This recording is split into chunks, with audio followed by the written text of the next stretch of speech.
Hello, everyone, and welcome to day 3 of the 2022 Defending the Early Years Summer Institute. My name is Denisha Jones, for those of you who are just joining us. And if you might have heard yesterday, beginning on August 1st, I will be the new Executive Director for Defending the Early Years, along with Kisha Reid, who will be my Director of Communications. And so we're continuing to work with our co-founders, Nancy Carlson-Page and Diane Levin, and along with our treasurer, Jerry Lynn Bywater, and all of our advisory board to continue doing the amazing work of advocating for early childhood educators, teachers, parents, and families. But we'll have full-time staff now, so we're very excited about that. So today is our final day, but I believe we're going to wow you with another amazing panel, which will make it so enticing that you came back for day 3. Just to let you know, people have been asking. Our team that we work with here at Giro Studios, they go through and edit the videos. So they're not available immediately right away. They're going to edit all 3 of them, and we should have them by tomorrow, maybe Friday. So we'll post them on our website, and then we'll email everyone who registered a link where you can see all 3 videos. They're also live on our Facebook page. We've been live streaming them, so you can go see them there, and you'll get all the other information. Another little housekeeping thing, at the end of today, I will put a link into the chat. You'll also get this link via email that has all of the resources we've been talking about since day 1. People have been doctoring books and names and all these things, and I've been doing the best I can, and Jerry Lynn's been assisting me to curate them all. So we have a Google Doc running. We'll post that, and then there's also a link if you want a certificate to a Google form where we ask you to just fill this out, and then after day 3, we will go ahead and email the certificates based on your attendance. So all of that stuff will be shared again at the end. And also we will have a time for a chat today. I know we didn't have that yesterday, but we will have that. So a Q&A. So you'll see the Q&A function. If you can use that for your questions for the panelists, that will be very helpful. If they're in the chat, the chat is hard to read. You guys are all communicating, which we want you to do. Feel free to introduce yourself in the chat, tell us where you're from, and have a great conversation. But the questions for any of the panelists and myself, if you can put those in the Q&A, we will have time at the end to get to those, we promise, okay? All right, so I am going to start by introducing all 3 of our panelists in the order that they're going to be speaking today. So first, I'm going to start with Dale Farran. Dale Clark Farran is I just looked this up and now I can't say it, Emerita Professor at Peabody College at Vanderbilt University. Dr. Farran has been involved in research and intervention for high-risk children and youth for all of her professional career. She has conducted research at the Frank Porter Graham Child Development Center in Chapel Hill, North Carolina, and I should have asked you how to say this one, Kamehameha School's Early Education Project in Hawaii. Was that even close? Close enough. Okay. Dr. Farran is the editor of 2 books, both dealing with risk and poverty, the author of more than 90 journal articles and book chapters, and a regular presenter at national conferences. Her research emphasis is on evaluating the effectiveness of alternative preschool curriculum for preparing children from low-income families to transition successfully to school and longitudinal follow-up long-term effects. Currently, she's directing an evaluation of the state of Tennessee's pre-kindergarten program. Most recently, she's been involved in identifying early childhood classroom practices most facilitative of children's outcome, including coaching tools to improve practice. As many of you might have read, and we'll drop links to it, Dale's current research came out and it really shook the early childhood community, and we were so excited. We have a blog that she reached out to post with us, and actually kind of inspired the theme for today, which is aligning research to practice, right? Because the research is out there and we want to capitalize on it and know how we can use all of these findings to the best of our ability. So thank you so much for being here, Dale. Our next guest is Carol Garboden Murray. Carol has many years of experience in early care and education, working as an early interventionist and as a baby toddler, preschool and kindergarten educator, as well as a director of children's programs. She is currently the executive director of Wimpheimer. Got it. Laboratory Nursery School at Vassar College in Poughkeepsie, New York. She is a writer of professional articles and books and has most recently published Illuminating Care, the Pedagogy and Practice of Care in Early Childhood Communities with Exchange Press in 2021, which I've been diving into. I told myself I'd have it finished. I'm just glad I was able to start it because it's amazing and it's hard to put down. So I think I'm taking it camping this weekend. So I can just keep reading. And I met Carol back when you were at Bard, and that was amazing. And so, yes. it's been so great to see you. see your work come about and have you on. We knew right away that this was a great topic for you as well. Thank you. And we've brought back she was our podcast. She still is our podcast I'm host. still. She's still the podcast host. I forgot to mention that. But now our Director of Communications, Kisha Reid. Kisha is the owner and director of Discovery Early Learning Center, A Place for Childhood. It's a wonderful play-based program located in Poolesville, Maryland. She has been in the early childhood field for 27 years and continues to actively work in the classroom with children 3 to 5 years old. Her passion for authentic childhood has led her to found an advocacy group called Play Empowers, which focuses on promoting developmentally appropriate play-based education for young children. In her work as an early childhood advocate, Kisha has collaborated with Defending the Early Years, Campaign for Commercial-Free Childhood, and Explorations Early Learning to promote play in early childhood. Along with her daily work in the classroom, LaKisha has also presents keynotes, mentors, consults directly with programs, and hosts her own annual teacher retreat conference, which I can't wait to attend. To find out more about Kisha, visit her website, aplaceforchildhood.com, which we will also put into the chat. Kisha and I feel like we're friends now. We've kind of like found We are. discovered we are play warrior kindred spirits and been working together, and it's just been amazing to develop that. And so thank you again for being here. Thank you.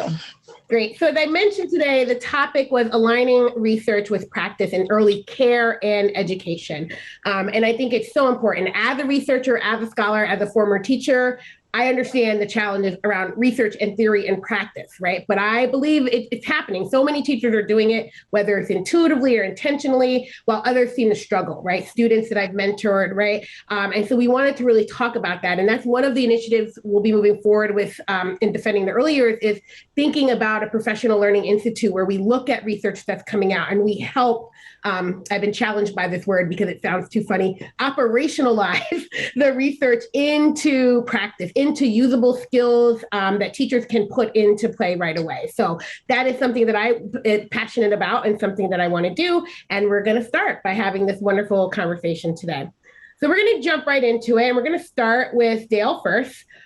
So I want Dale to kind of, for those of you who aren't aware, to kind of summarize her research findings on academic instruction in pre-K and kind of highlight the implications for practice. Thank you so much. It's just a real pleasure for me to be with you here, and I think this is going to be a remarkable conversation. The three of us panelists have, and of course, and Kisha, and Denisha have already had exchanges back and forth, and it's very clear we have some of the same concerns and some of the same hopes. So I'm delighted to be here, and I'm not going to make there are no graphs, there are no statistics. No one has to put themselves out for a while and go get a Coke and wait for me to be over. I'm going to tell you about it. Okay. The first thing that we need to be sure that we're all on the same page about is it's remarkable how many people I talk to who really don't understand how pre-K and that direction differs from where we've been in early childhood. I won't tell you how old I am, but I have been involved in early childhood for a very long time, and I have seen this transition. So we've had nursery schools, we've had preschools, we've had childcare programs. None of those is the same as a pre-K program. All right, so what is a pre-K program? Well, typically it's overseen by state departments of education. In some states, there may be another state agency that oversees them, but the State Department of Education is almost always involved. They are most often housed in elementary schools. They follow a school year calendar. With the exception, I know that California just passed a universal pre-K program, which will operate for 3 hours a morning for the school year. So they can be less than a school day. But across the states, there are different alternatives for pre-K funding. Not many do this, but it's possible that you could fund a slot. That is, you could use state money and you could either pay the family or pay a program to reserve a slot for certain children who meet certain criteria. And often low-income families, the income level of the family is one of the criteria, although states are moving toward universal. But typically, this money from states is used to fund a pre-K classroom. And slots, when they happen, tend to be in existing programs like childcare or Head Start, and classrooms tend to be in elementary schools. So what happens when you put 4-year-olds in school?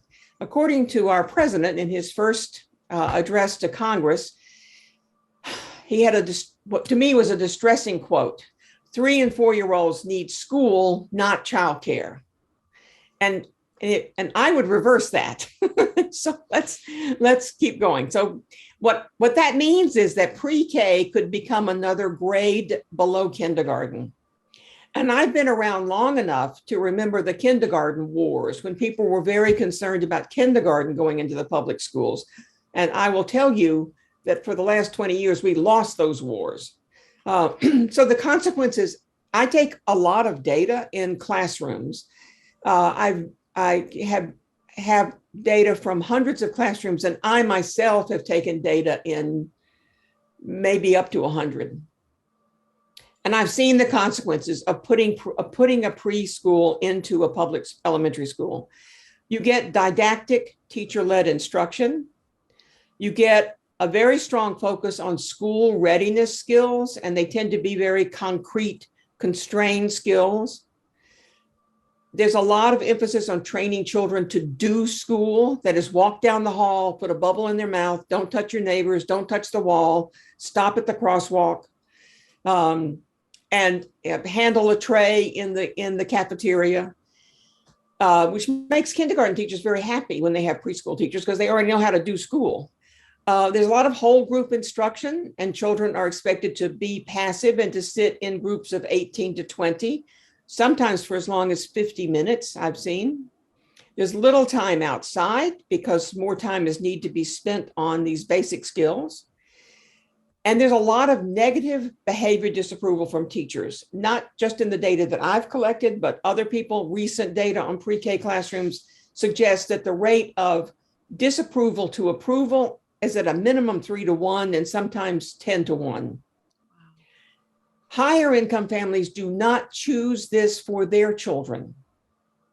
And the question is, why do we think that's appropriate for poor children? Does it matter? So here's, in fact, one of the people who helped us form this program is in the audience. So she can speak up.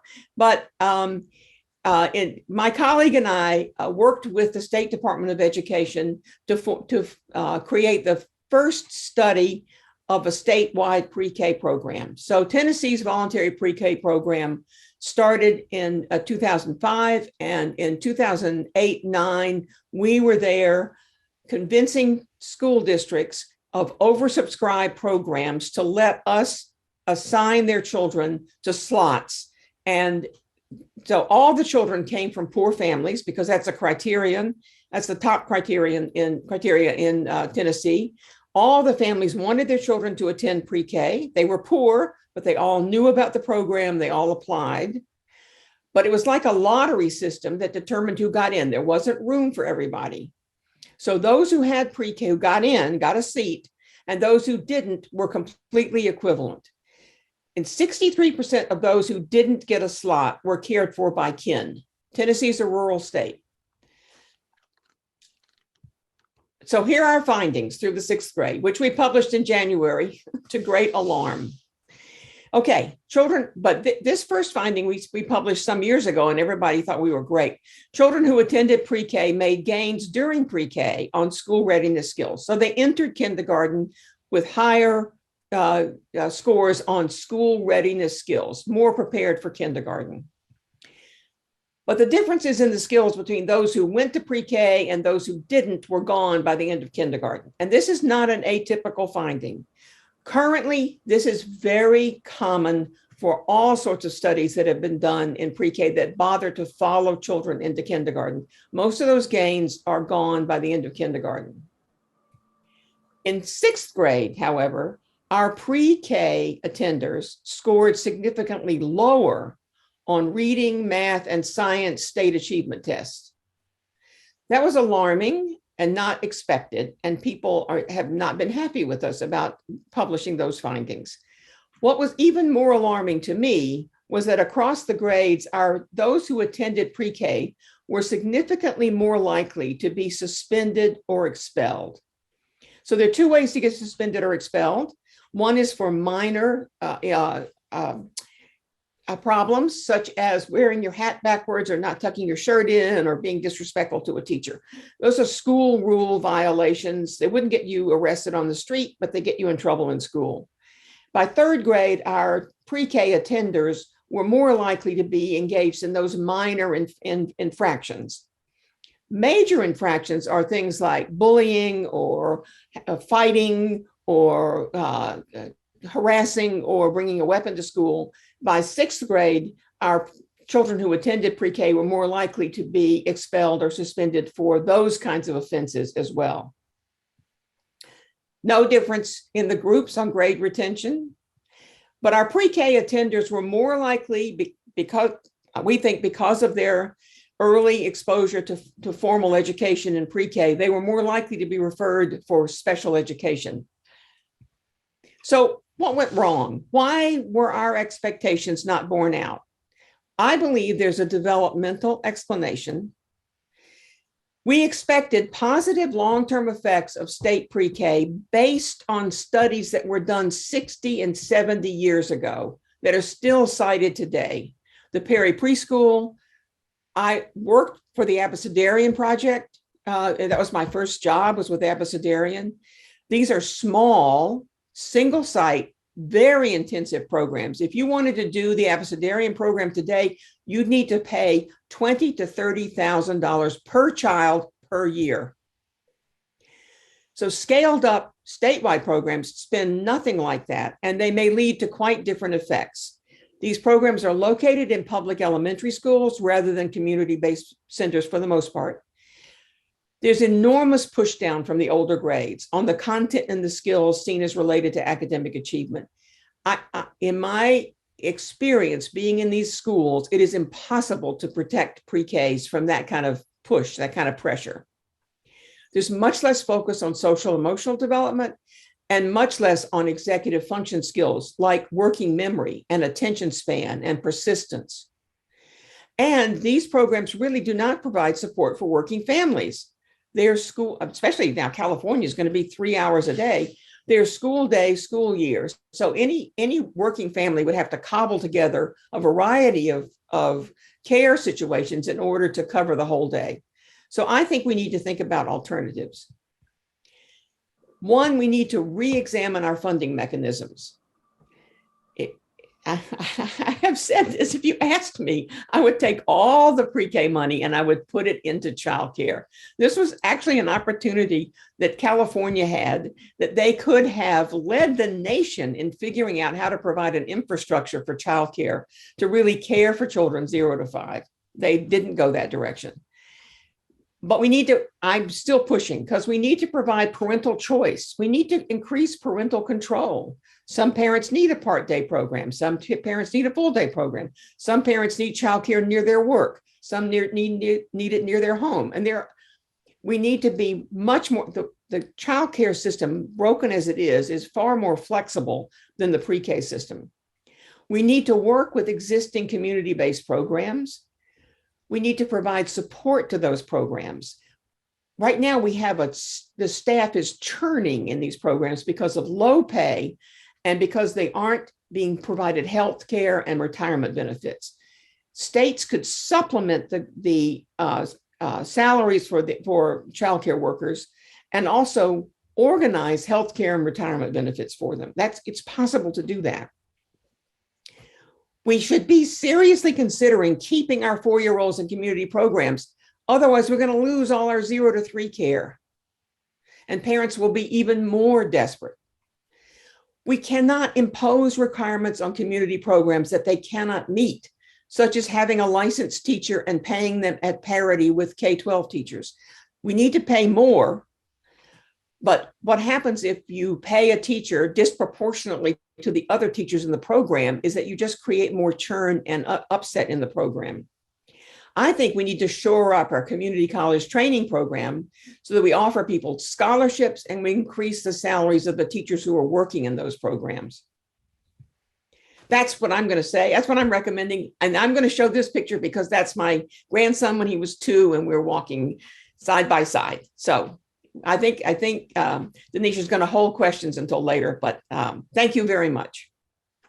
Thank you so much, Dale. That was amazing. We're going to bring back in Kisha and Carol, and I'd love to give the time for the panelists to kind of respond to what you said. There was a question, somebody asked how many people were in your study, and I got it was 2990, right? Thank you.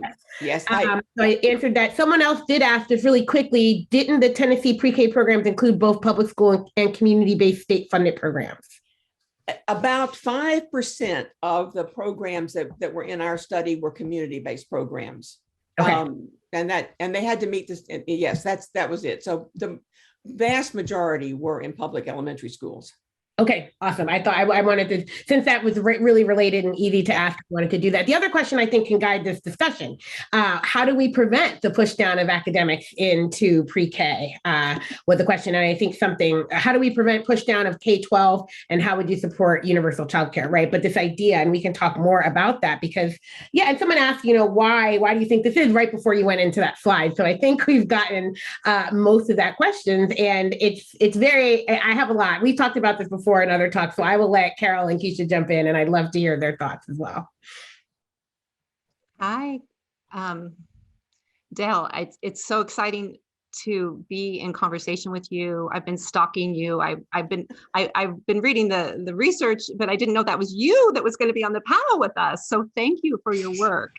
And I think it's so great that every time you talk about it, you talk about your support of early education, because I think sometimes the knee-jerk reaction and the first thing people say is, oh, Dell's report proves that pre-K doesn't do any good. But I love how you're saying, wow, you were involved with Abecedarian. That was a different quality of support for families for a longer period of time, the financial burden that was lifted from families in a program like that alone, the impact that would make on a child, right? And this is such a different look, and your depth of understanding about the culture of the pre-K really aligns with my experience going in and supervising student teachers and being in these environments where I feel so uncomfortable in the expectations that are placed on 4-year-olds. And I've been thinking so much about how we have so desperately tried to align with public school. We've so desperately tried to align with K-12 because we want to be teachers, because we are teachers, because we want to be valued, because we want the salary and the benefits. And hearing your recommendations makes me feel that hasn't served us well. That alignment has not served us well. And recognizing how desperately childcare is needed in our society, how desperately families and children need our support, and how poorly funded we are, and how inadequately resourced we are. It almost seems like we need a new alignment, like with the recognition that we're part of a larger care infrastructure, rather than we are teachers and we are, there's a universal plan that can help us all. I love this idea that you talked about, the mixed delivery, and I'm just wondering, like, how can we realign? How can we find a community within the infrastructure of caregivers, and so that families have choices, so that we can be developmental. We can be developmentalist. Yeah. Instead of schoolification goals, we could have child development goals. Mm-hmm. And Gail said something when she was speaking about not being able to be protected when we're in the large school buildings. And some of my past teaching history was me working in a school building, and I was working with it wasn't even preschoolers, it was young kindergartners. And I was lucky enough to be working with a private company where I did not have to follow the state curriculums, and I didn't have to do the long sitting and the line waiting and all those things within my classroom. So we played. We were hands-on, we were outside, we were at the creek. And fast forward to time to assess the children, which was mandatory. I got a talking to, because guess what? My play-based kids tested way higher than the children who had been sitting in these groups and putting bubbles in their mouth and not being able to have inquiry or ideas or questions. So that was like early pretty early in my adult teaching career, and it sparked something in me to say, wait a minute, there's something to this. There's something to authentic childhoods. And when you're in that building, there's not a bathroom that's close to you, you know, there's not, and there's the parents are told your child has to be potty trained. So there's a lot of push for inappropriate development that's not natural, the natural flow of the child. You know, there's a lot of line waiting and waiting your turn and eating in gigantic cafeterias. It is just not designed for providing care to young children.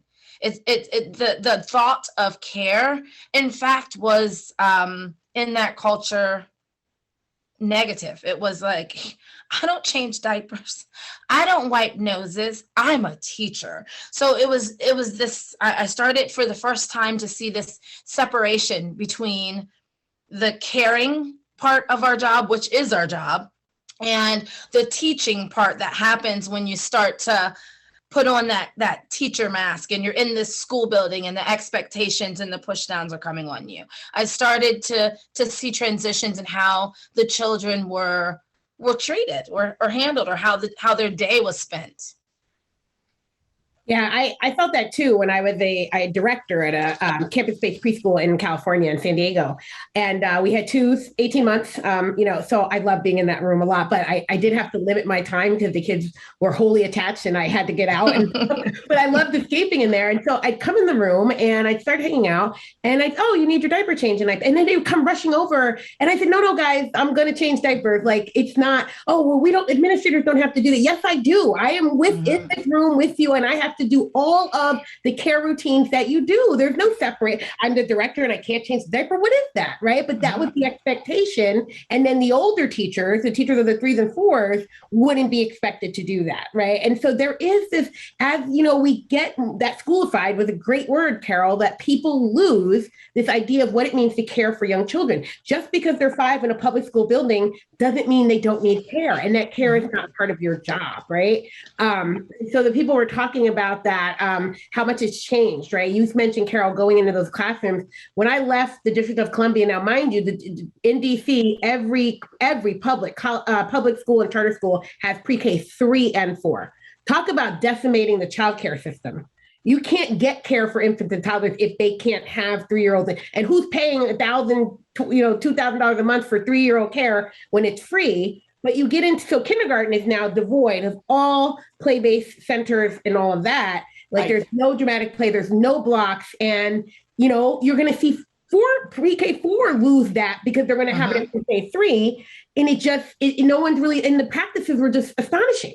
Like, I wanted to cry when I left some of these schools and I saw what these kids were going. And I'm only there for an hour and a half observing one activity, and it's just like they think putting on the video and having kids dance to a song on a video is enough, right? And then back to this constant work on literacy and math and things that, that they're not attending to. So it was very upsetting. And it's happening all over the country, unfortunately. And so a lot of that is there. But all this talk about care, we're going to go to Carol, if that works for you guys. So Carol, and I think it's great. That's why we kept that in the title. It is early childhood care and education, and we need to get back to that. But your book has just been amazing because you are talking about a pedagogy and practice of care that I think is so important for people to understand. So tell us a little bit about this pedagogy, this practice of care, and your suggestions for teachers. How should they embrace this work? Teachers of all ages, right? I think some of my friends who teach high school care deeply about their children and their students, and they engage in different types of care practices. But yeah, what are your suggestions for teachers and how we can, embrace this in the work that we do? Yeah, I think thinking about the pedagogy of care for me comes from that appreciation of child development, right? And that appreciation of a constructivist approach to education. And so we have this instinct, as well as this body of knowledge that tells us children need to move, children need to be in conversation, children need to talk, children need to be outside. So how do we build a program that lets children be thinkers and agents, and this is, I think, breaks my heart about the research that is proving that, children are, there's educational malpractice, that children are being identified with special needs, that children are being expelled from school because they're having these repeated negative experiences at a very young age. So the message in my book is that care is education. And I talk about the inseparability of education and care. And I kind of started thinking about this when I was working with babies, and I loved Ron Lally, who is no longer with us, but he was with 0 to 3. He was out there in California. And I just love the way he spoke about learning and teaching in the language of child development, right? And the research that he had about brain imaging and the importance of responsive care and touch and eye contact and listening and voice volume and pace, all the things that make us in strong, trusting relationships with others. Now, he was talking about babies and toddlers, and I was thinking a lot about this thing that happens when kids turn 3 and all of a sudden they're big kids and we cut them off from care. Now, we can say that perhaps there are a lot of babies and toddlers in our country who are not getting that kind of care that Ron Lally prescribed and that his research supported they needed. In fact, he also said that negative experiences were damaging children, right? That was harmful to brain development. And I think that's what Dell has found out too. So the child turns 3 and suddenly they're a big kid. Like Lakeisha said, I'm a teacher. I don't change diapers. I'm not a babysitter. I don't wipe noses. And so my research was looking at some of these wonderful people who have been talking about care ethics for so many years, people like Nell Noddings, again, who was, because she was a constructivist, she wanted us to think more about how we measure growth and how we set goals in our society. Why cannot community and care and happiness be a serious goal in education? And how might our systems change if we recognized our interdependence? And that this whole idea that the 3 or 4 or 5-year-old needs to be independent, that we're independent, it's really a myth. That our strength is from care. Nell Nodding said that care is not mushy, care is not weak, care is the resilient, strong backbone of our society. So when we think about the amount of time we spend as preschool teachers with the 3 and 4 and 5-year-olds, the amount of time we spend at the sink, washing paintbrushes, washing hands, wiping noses, sweeping up the floor, helping zip up coats, a big part of our day is spent in care. And we don't talk about it because care is considered to be subordinate to education. And there's this split that happens, there's separation that happens. And we think about those pathways that, everyone says we want to develop executive function, we want to develop attention span, we want to develop, persistence and agency. And then we design these artificial games and activities for children, but we have care. Care is right in front of us, just like play. It's so natural and it's right there. It's the life of the child. These pathways, learning to eat, right? Moving from the bottle or the breast to the spoon to the cup, and then developing a relationship with food. Now that is just a central part of your humanness, understanding your satiation and your fullness and your hunger and your likes and your dislikes. Talk about developing internal resources. Learning to control your bowels, learning to zip up your coat, learning that there is someone there to support you in that caring exchange. Putting on your sock. How is putting on your sock a mathematical experience? Learning about spatial relationships and sequencing. And then of course, integrating into your autonomy and your confidence. And again, back to Dell's research about these negative experiences and all these children getting expelled and being unsuccessful in school because of this early formal learning, care can be uncaring, right? So no matter what, we're in a relationship with children that is asymmetrical. They have to be cared for. They are dependent upon us. They are vulnerable. So that calls us to a higher ethic. How do we respect the vulnerable? That's what defending the early years is about, right? How do we protect, defend, respect the vulnerable who does not often have a voice, who is often needy? how do we care in a way that is not uncaring? How do we treat meals? How do we treat cooking? How do, the images we've seen this week of kids in the garden, of kids cooking, of kids in the mud, how do we treat the child's body? And resting, rest time. Who thinks that rest time is educational? But what does a preschool teacher know about rest time? What does a preschool teacher know about regulation and modulation and sleep patterns? It's important to know these things. And we don't have programs that are teaching us about food, about relationships with eating, satiation, hunger, rest, modulation, bowels, and elimination. And we don't have that kind of pedagogy in our teacher education programs, but it is so essential. Those pathways are the ways that the child develops autonomy, develops empathy, develops trust in another.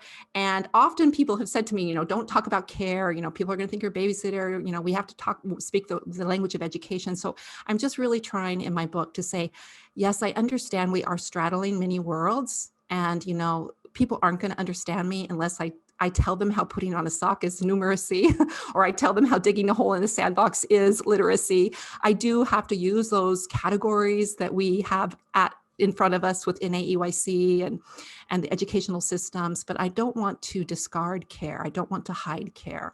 I want to lift care up, and I want to help teachers develop a strong identity as early childhood people. Again, working with a vulnerable population. This is a unique time of life, very special, unique time of life. And those of us who are working with 2s and 3s and 4s and 5s and 6, we can keep going. We have to be experts in care. We have to be care models and care mentors, because when we don't care well, it's damaging. It's damaging to a child's identity and their self-concept, and to their thinking and to their intellect. So the pedagogy of care is really a question, an invitation. I'm asking educators to join me and to help me think about human development in a new way. And how can we shape programs that embrace a care ethic? Thank you so much, Carol. I hope you're seeing the hearts flash up on the screen. Love for you. The chat is on fire. Lots of great comments in there. And a lot of people contextualizing care, right? Thinking about care in terms of our history, about racism and racial oppression and white supremacy, thinking about indigenous pedagogies that are so based on caring for the land and ourselves as collectives, right? And how if we relied on those instead of trying to hide and bury them and pretend they don't exist, we could be in a better place, right? But the first, go ahead. I've been reading this Children's Interest, Mother's Rights, Sonia Mitchell, and it's just when you learn, you start to understand that splintering, the separation of care and education when you learn the history, when you think about slavery, when you think about indentured servants and nannies, and then the whole progressive education movement, how there was such an intentional. We are not caring, we are educating, at this, and it was a very racist decision to make. And the racialized idea of who gets care. What did you say? You said it's caring, or did you say it's uncaring? Care can be uncaring. Be uncaring, right? Yeah. So a lot of the racialized students and children get that care that's uncaring, right? Yes. That doesn't really take into account building them up and supporting them. We see that in schools, right? Where we're just kind of dismissive. Yes, that was too. Yeah, she helps us understand it so deeply, right? I mean, because she says that care can be uncaring, bell hooks, but love cannot be unloving. So she has a very strong definition about what love is. Abuse is not love, but shoving food in your child's face or making your child clean his whole plate even though he doesn't like it, or spanking your child because he can't zip up his coat, all the things that might be uncaring, or hurrying a child to making a child feel bad about himself when he wets his pants. It is still care, but it's uncaring, right? But love cannot include those things. So I think talking about the context of how children have been treated in these formal institutions is just so incredible. It gives such value to a care ethic, and it calls us to such a higher responsibility in terms of our work with the vulnerable. who are not weak, who are whole, Mhm. competent. And what was the previous book? I just want to get that for the list before. It's just, all about love. No, the one before that. I got the one that before one. I that. had. Oh yeah, it was Mitchell. Mitchell. Okay. Mitchell. She does a lot on the history of childcare, which really helps us understand how steeped in racism and sexism, that why care is hidden from us and why we're reaching outside of ourselves to name education as something valuable when care is not. Thank you. Kisha, Dale, anything you want to add to? I want to jump in. I think what Carol is talking about is so important, but I want, what really impressed me about many things I read of Carol's was, I want to just get to the point of the fact that conversations during care are real. I mean, yes, people should know how to take care of people, but then they should care for people when they're doing it. I've been in classrooms in high poverty schools that enroll these young children where they are not allowed to talk during lunch. They're not allowed to talk. There's a big sign up if they go to the cafeteria that says no talking. And even in their classrooms, if they're lucky enough to be served a meal in their classrooms, it's really perceived as something we have to get through quickly, and everybody needs to eat quickly. And the more quiet you are, the quicker you'll eat and be done with it. Not as an opportunity to have conversations. There's so little interactive conversation going on in these classrooms. Not just my research, other people are finding that first of all, teachers don't listen to children. My data show that teachers really they talk all the time, but they're not listening to children. And you can't know where children are coming from unless you're attentive and respectful and actually trying to listen to them, which often happens. And there's opportunities to do that during a care situation. That's a prime time to actually listen to children and know what they're thinking about, what they're concerned about, what they're worried about, what they're happy about.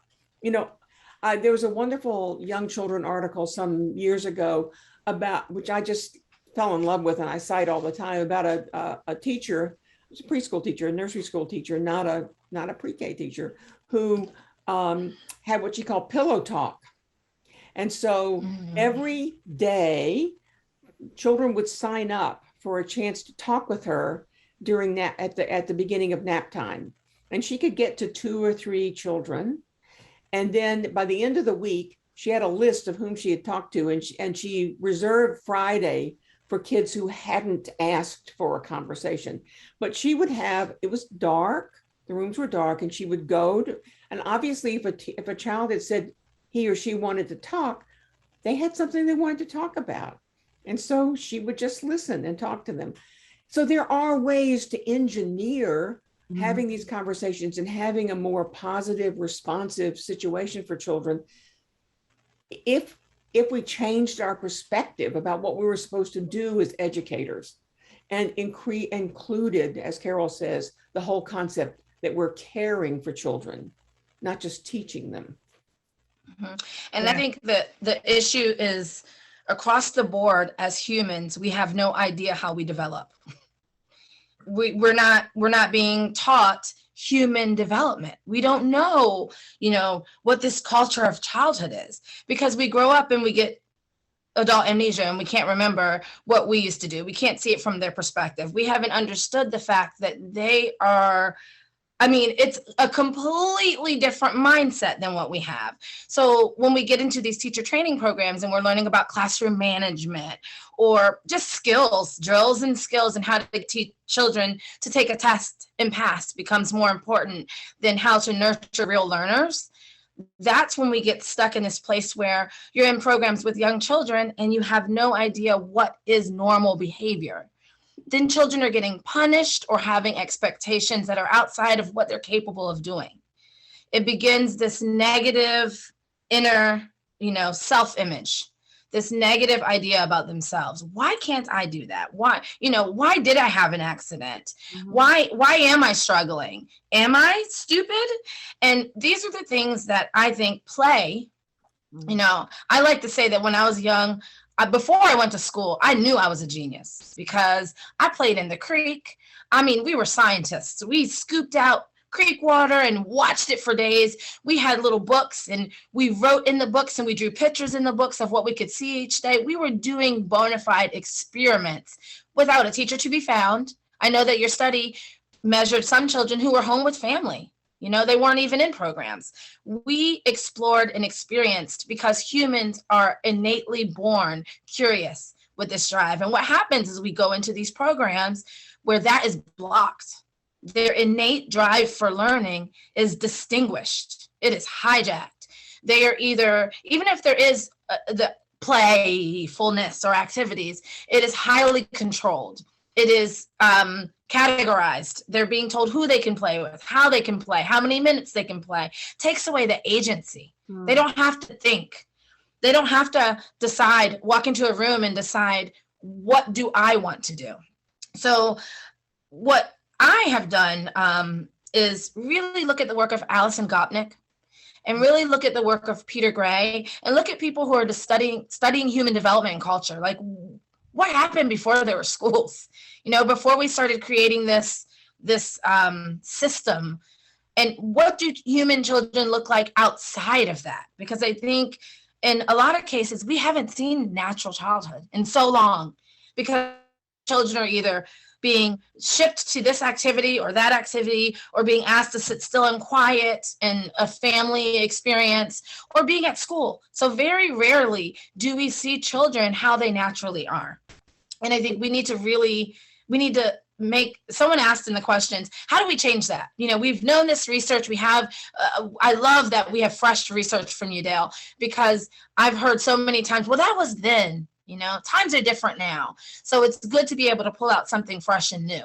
But one of the ways I think that we can change that is by really showing natural childhood, putting it out there. Children out in the community being children, not shushed and quieted and not neat and prim and proper, but out there playing in the dirt, you know, in the mud, and really just being human children. We don't see enough of it. I've been thinking a lot. I think someone like Alison Gopnik and Erica Kriksta. What is her She's name? on mine. She's here too. I think and the person who wrote The Culture of Childhood, Emily Plank. I think they all use the word habitat, you know, and I thought we should not be talking about classrooms. Mm-hmm. We should be talking about habitats. And the pillars should be care and play, because that's really what childhood is about, right? And that care and play asks us to define our roles in the lives of children as well. And it's different than the image of the teacher sitting in front of the room, pointing to the calendar or teaching the days of the week. It's a very different image. And that's why I love some of the images that were shown on the first 2 days of kids playing. And I would like to see more images of the teachers with the kids in that caring exchange, you know, instead of the teacher needing to be directing or hovering or commanding. And Dale, when you talk about teachers talking all the time, here I am talking all the time. That's what I experience too. It's like talk. The teachers are talking all the time. If we try to develop the art of care, then we really have to be listeners. It's so true what Dale said. And the baby and the toddler are going to communicate in a very different way. The preschool is going to communicate through play, right? And then there's those times when play and care weave together. You know, you're singing the songs, you're doing the child pedagogy, you're singing songs and telling stories to help the children settle down and regulate their bodies. And it's a part of rest time, but it's also a part of memory and imaging and thinking and connecting. It's just not so categorized as and measurable. I'm glad Dale's measuring some of this, because we have an instinct based on our knowledge of child development and based on doing this work for many, many, many, many years. And the kind of research we do at iSchool is, you know, we see that the children aren't really that interested in group time anymore. We watch their faces. Let's really watch the children's faces. What are we looking for? We're looking for engagement. We're looking for thinking. We're looking for community. If those are our values, if we are telling parents we want to make a place where children are thinkers, where it's not so important what they're learning, but it's important how they're learning. We're learning about them, right? So if we want those things, let's watch their faces. What is their level of engagement? They're not paying attention when you're doing the 100 chart, are they? They're rolling around, and then you're correcting them. Then you're telling them to stop wiggling. But they are paying attention when you do that dance. And they are paying attention when they bring their own stories to circle time and they tell their friends what they built over in the block corner. So how do we do our research ourselves? And then on top of that, there's an umbrella, like the kind of research that Dell's doing and that Peter Gray's doing and that Alison Gopnik's doing. And Carol, I was thinking the same thing. One of the things that I wanted to say was that we as educators in the early years need to see ourselves as researchers, because we're the ones who are with the children day in and day out for years and years, and really watching them and experiencing them and what childhood really is. So I think we really need to look to that. And part of what I think we can also do to help move the pendulum is share that with families. And as a back and forth exchange, because guess what? They have stuff to share with us too, right? Another thing that you just said that is so important is listen to children, watching them, just listening to children. They know what they need. It's just so fascinating every single time I see a child seek in such a creative way to meet their own need, to meet that need, or to ask for support in interesting ways to meet the needs that they need to meet. It just, they're just creative at doing that. So the more open-ended our environment is, the more open-minded we are about children being individuals, I think the more their needs, their individual needs, can be met. I just go for it. What you both are saying is so important, and it gets me very excited and it gets me very depressed, because what you're talking about is not happening. It's not happening in pre-K classrooms, but it's also not happening in childcare, because the pay is so woeful, and people leave childcare to go work in McDonald's because maybe they can get health benefits, and then they churn back and forth between these part-time jobs. And what you're describing is afforded and sought by parents who have a lot of means. This is exactly what they look for their children, and they are willing to spend the money to put their children into programs that allow them children to explore and to be outside and to be thinking and to be engaged in conversations with other children and with adults. You're right. That is the most positive kind of environment for young children. I don't know how we get there from where we are for more children. Yeah. And it's, there's so much I want to interject here, and I want to bring the conversation back in for Kisha to share about who inspires her work. But you were talking about children and just listening to them, their questions. And I came across this quote by Carl Sagan that's really been driving my work, right? And he says, you go talk to kindergartners or first grade, and you find a class full of science enthusiasts, and they ask deep questions. They ask, what is a dream? Why do we have toes? Why is the moon round? What is the birthday of the world? Why is the grass green? These are profound, important questions, and they just bubble right out of them. You go talk to 12th graders, and there's none of that. They've become incurious. Something terrible has happened between kindergarten and 12th grade. And I remember the first time I saw that, and I got chills, and I get chills now reading it, because we all are talking about the something terrible that happens to take naturally curious, bright, inquisitive children who want to know everything and put them in a place where learning becomes a chore that only some of them will get along to. I got along to the school structures and routines. I was able to adapt. Most children cannot. And those are the ones that Dale was talking about in her research that are getting in trouble and getting kicked out of school, right? And so what is happening in K through 12? And I think that's a question we all have. But I wanted to keep the conversation going, and I want to turn to Kisha now, because Kisha is one of the people I know. A lot of people do this, and Carol's talking about it, and Dale probably didn't. But she, as an active early childhood teacher and director, founder of a program, she actively consumes so much knowledge and information and then drives it all into her work. And I find like that is the kind of dispositions, attitudes, whatever that I try and instill in my students. Like if you're not constantly reading what's out there and taking it in and listening, whether it's podcasts, books, interviews, articles, right, then you're missing out, right, on this opportunity to really be driven, right? So Kisha, please share what inspires you, who and what inspires you in your work. I'm going to put links to the people she's already mentioned, which are I was going to say, I kind of, yep.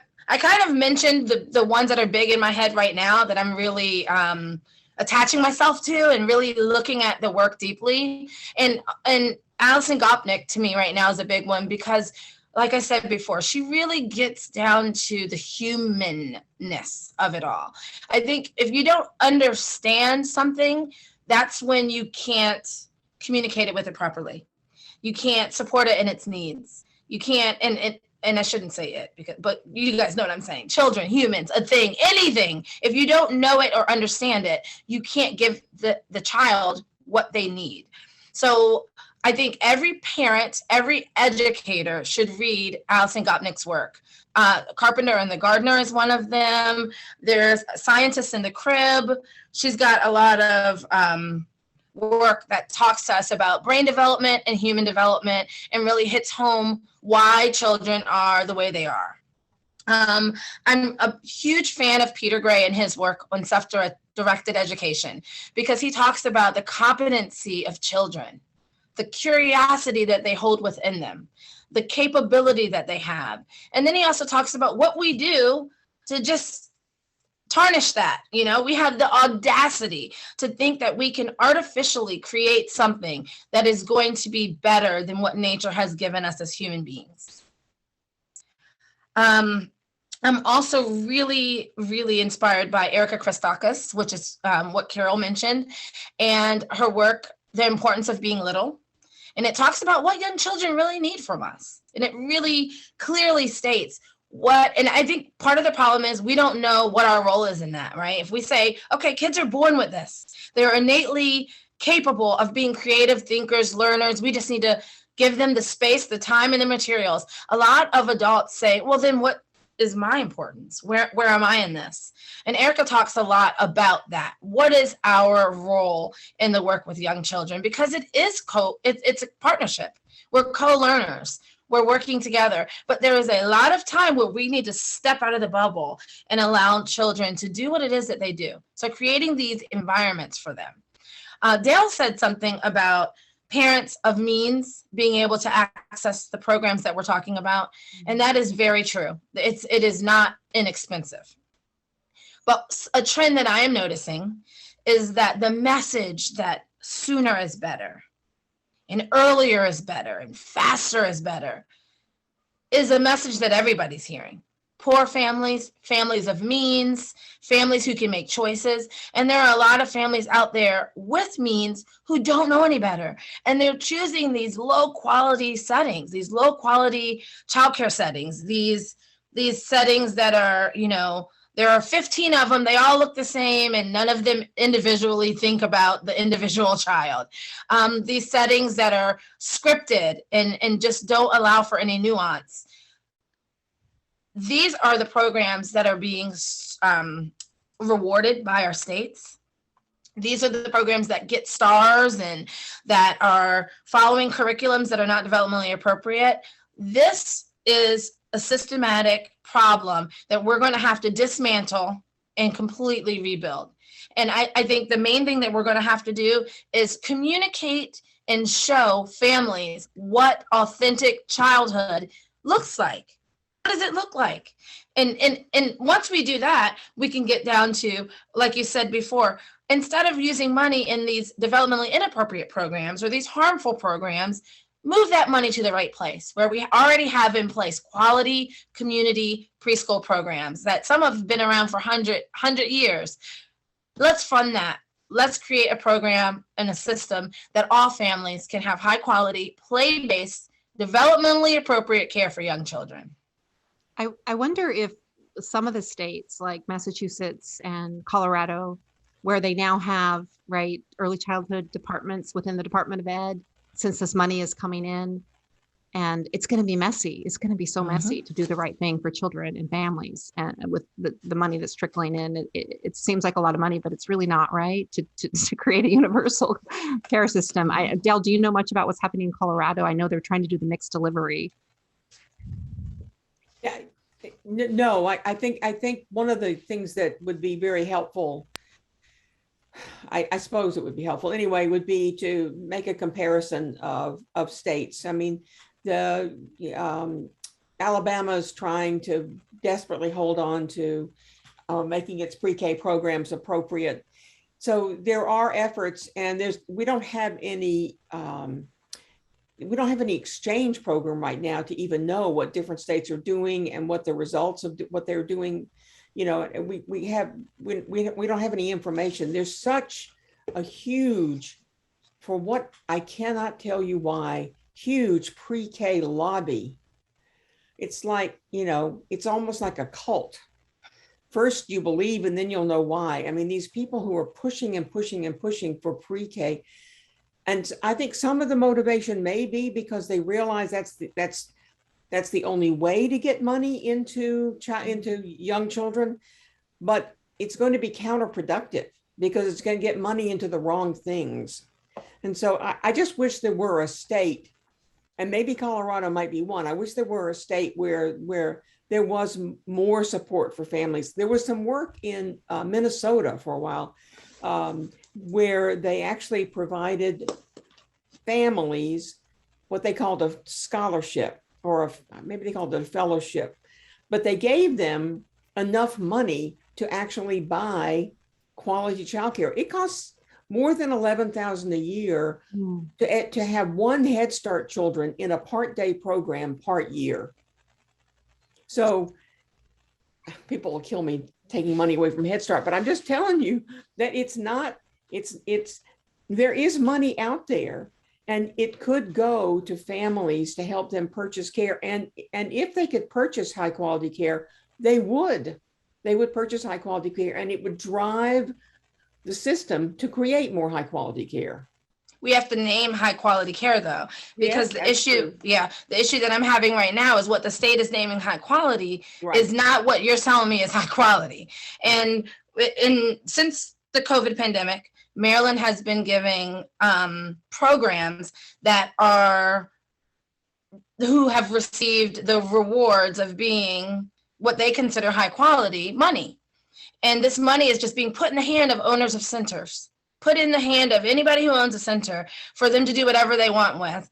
And let me just tell you, it is not boosting the quality of these programs. So it's almost like the blind leading the blind, because none of them know what high quality is or how to fix the system. So I don't know. I know there are a lot of people doing the work on the ground and running for school board and getting themselves in positions to make change.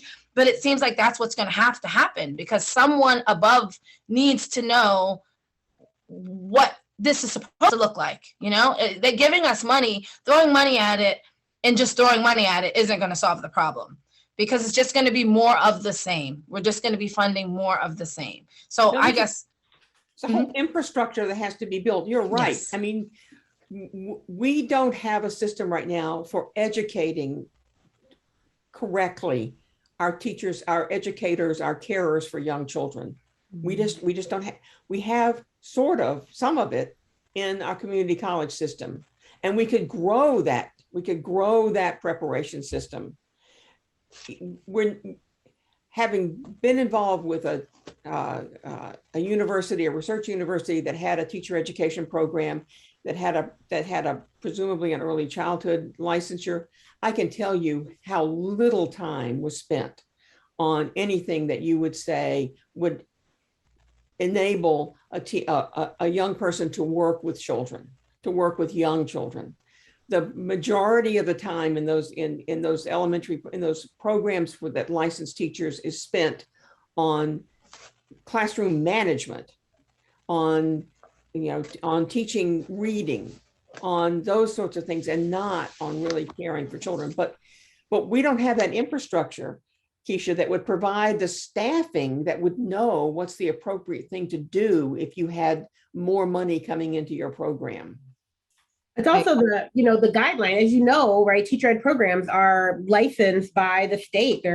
So they have all of these. I mean, literally, there are like requirements of things that we have to do, whether we believe that's a part of the program or not, right? Like we have to have these courses and have these things to focus in. And, I've been fortunate at Sarah Lawrence College where we've created our own program and our own philosophy and we stand by it. And we were fortunate to get accredited through a new accreditation body called AQUEP to do that work, right? Because I'm not sure under the normal accreditation body, they would have seen that.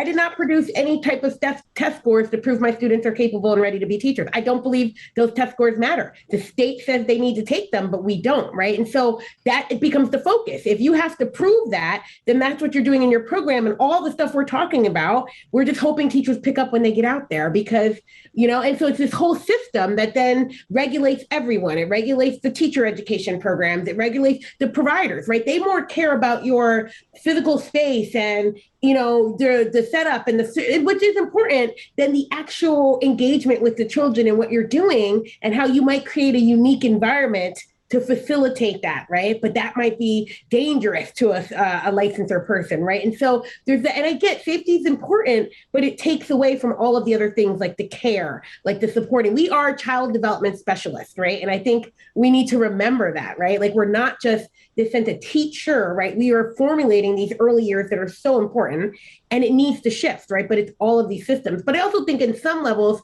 I've seen people just go in and do it, right? And maybe they have the time, the experience. So in my research in Pittsburgh, 2 of the teachers at the one school are veterans, 25, 30 years apiece. Look, they just went in and did it. And the other teacher's struggling because she's rather new and she's getting a lot more pushback from the admin than the other teachers, but they're mentoring her. And so if you're in a position to just do it, right? And then we encourage you to just go in and do it. This is what I'm doing and be armed with the research yourself. This is what I'm doing. This is why I'm doing it. This is why it's important. And we're going to do this, right? And if you're not, find those people who are so they can help bring you there, right? Because I think that's going to be so important too. Mm-hmm. Like Becky literally just went in and did it. And when you have that proof right in front of you of what happens when children can play, what happens when children can have conversations, what happens when relationships are the most important thing in the classroom, then you can start to change some minds. And really just seeing that process work, it really it uplifts my spirits and make me feel like it's possible. There's some possibility to this because it really is so, it's almost like a switch, you can look at, I've seen children leave our program being the most creative, open-ended, thoughtful child and going to the traditional system for 30 days, come back and it's like, wait a minute, and they almost have to rejuvenate that part of themselves. It's like it was stuffed down somewhere because they weren't allowed to use it. It's still there. It comes back out. They have to rejuvenate it and rev it up. But it is just so sad to see explicitly what our system, that is a required system, by the way. These children have to go there. Parents don't, if you're not of means, you don't have a choice. If you're not able to stay home with your child in homeschool, you don't have a choice. It is the law where I live that your child has to go into the public school system. Absolutely.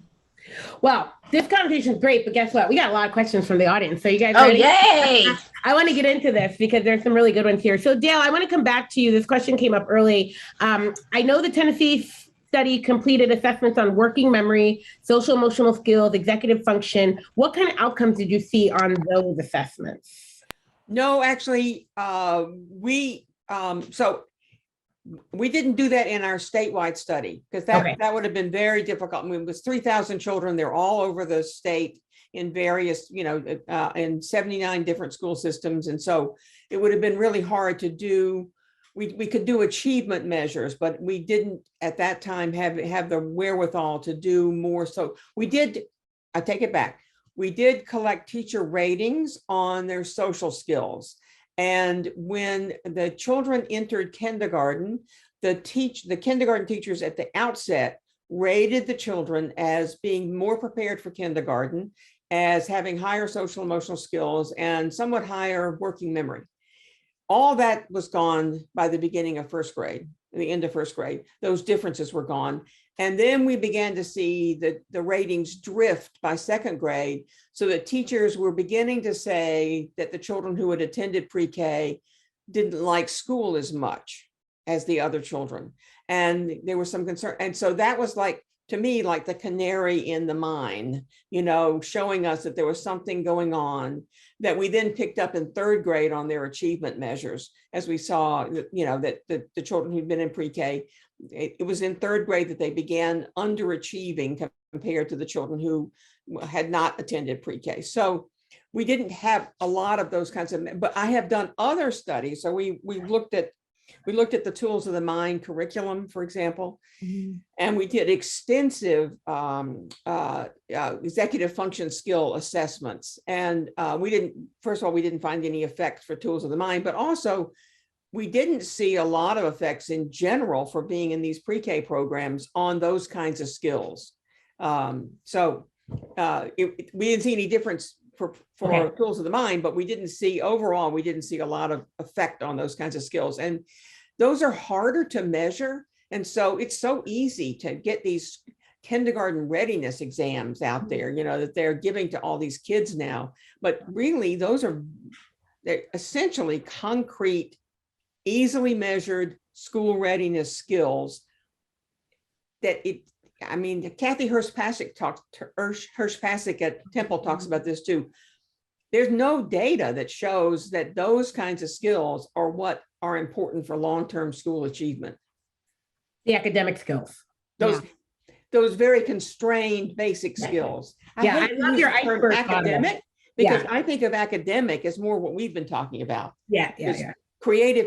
Creativity and critical thinking and the ability to engage in conversations. I mean, that's what I think of as deeper academic skills. These basic skills, I don't know what to call them. They're just sort of on. Well, I love that iceberg model that you put in your blog, because I think it shows, right? They're the surface skills that are easy to measure. Look, Alfie Kohn talked about this a long time ago, right? That standards were all about easy to measure. So those surface skills are easy to checklist and see that, but it's the deeper below the iceberg skills that are harder to measure, but easy to develop through play that matter, right? That matter for children in those experiences, right? And so, well, thank you for that. Like Lillian Katz, that's an old article, right? Intellectual versus academic. Yeah, DEY published that as well. And I wanted to mention that Erica Christakis is on our board as well. So you guys are mentioning her. So Marissa, I hope you got your question answered in the chat, but she's not from the United States of America and wasn't aware that pre-K teachers are not paid well and why. But no, they're not. It's seen as low status work. It's historically been, one, it's women's work. Childcare in particular, it tends to be women of color work. And so it tends to be very stratified racially and by gender. And you can make more money working at a fast food restaurant. I made way more money as a waitress. Even as a public school teacher, I made more money as a waitress than I did. So yes, we'll keep going. We have another question. I think this one's for you, Carol. How do we give families other language to create the care rather than the uncare or love? So what are some ways that you talk to your families about this pedagogy of care? What language do you give them for that? Yeah, I think that there's these moments where we are, everyday advocates. We can definitely go to Albany and carry signs and do all that wonderful work on school boards, but we don't have to do that much. And I do think those conversations with families, the way that we treat care, the way that we honor the child, when the family see the child thriving in our program, and we are developing this trusting relationship with families, they really do respect us, right? I do think it comes from, first of all, having those experiences with families where they see their children thriving. But I found that when I turn this pedagogy of care back on families, it's really validating to them. It's like, I remember during the pandemic, the beginning, people were calling me like crazy, right? Looking for nannies, looking for babysitters, looking for someone to do homeschool and do the pod. And people would say things like, I don't want a babysitter, I want a teacher, And I said, well, what are they going to be doing? Oh, they're going to, they need to do a little homework. They need to do some Zoom time. They have to have lunch.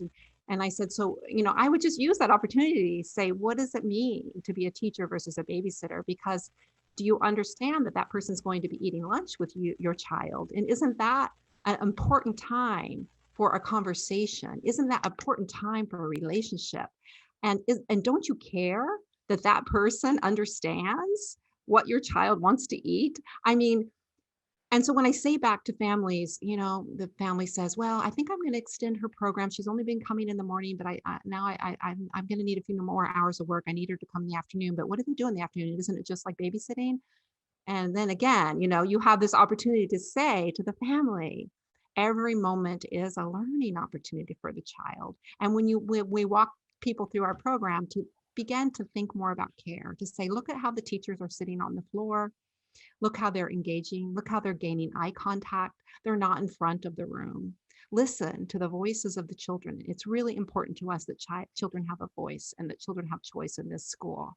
And the reason that's important is that that's linked to executive function and thinking and agency. So in very little small snippets, we can have these conversations with families. And then what about honoring the original care, the nucleus of care, that relationship, telling families, we are not surrogate parents. We are not replacing you. We are supporting you. We are your partners. We are strengthening your bond with your child. It's important to us that we have a family photo in our school. It's important to us that we know your name. It's important to us that we know what kind of food you like to eat at home. It's important to us that your child feels completely comfortable with their lunch, no matter if they're vegetarian or vegan or they come from another country where their food looks different. I mean, really honoring home. The care pedagogy is about honoring the domestic, right? Honoring home, honoring parenting, honoring family. So I think that the more conversations we have with parents to help them try to understand this divide that has been artificial, right? And I even tell in my book a story about a mom who was happy with our program with their 2-year-old, and then she said, I'm going to put her in a real school because I want her to get ready for kindergarten. And then the conversation I had with that mom is like, I understand why you're confused. There's this myth in our country that pre-K is what kids need to get ready for kindergarten, and that childcare is just custodial. But that's not what we believe, and studies show that high quality, intellectually engaging programs are ones that care for children well.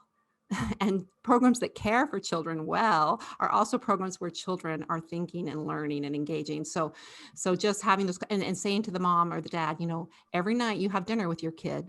And that is a valuable experience. That is a learning experience. It doesn't always feel great. Caring is hard, but it's a ritual. It's a repetitive time. You're with your child every day. You don't have to go to gymnastics class. You don't have to go to art class. You don't have to go to karate. Having dinner together is enough.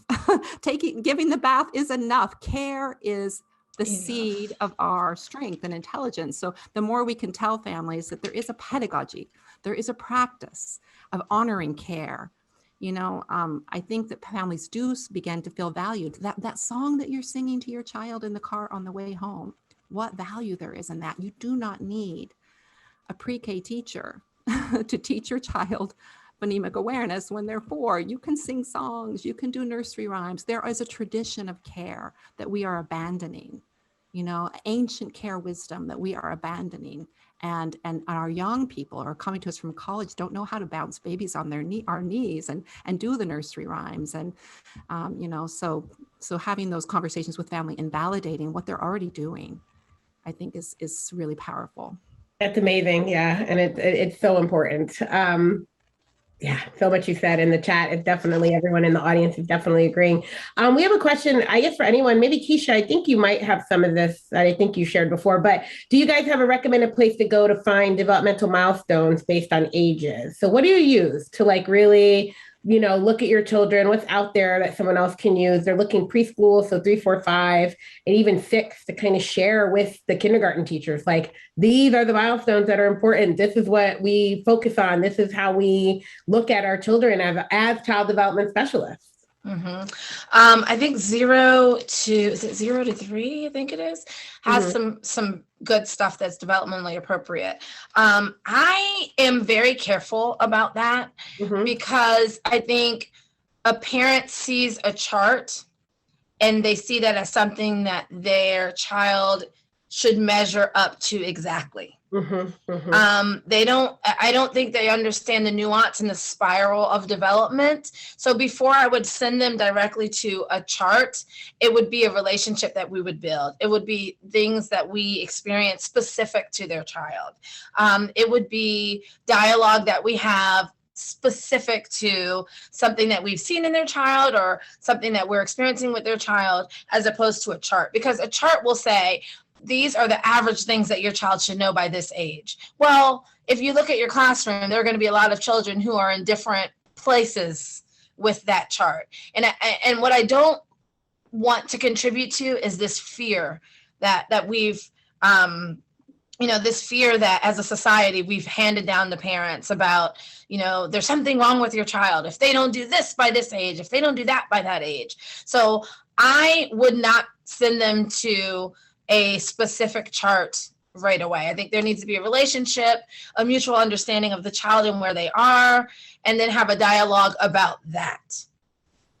I like Arnold. I want to get back to the issue about the importance of the workforce and the importance of our caring workforce and what it knows and what it's been trained to understand, because parents need to view the teacher as a partner, as a person they trust, because that person is seeing their children in situations that the parents often do not see them, like interacting with other children, like being able to control their emotional responses when they're on a playground and something bad happens. The teacher in that circumstance, the carer in that circumstance, is so important and such an important resource for the parent. And you don't want to talk about it. You're right, Kisha. You don't want to talk about it in terms of a chart. You want to talk about it in terms of, these are the skills that your child has.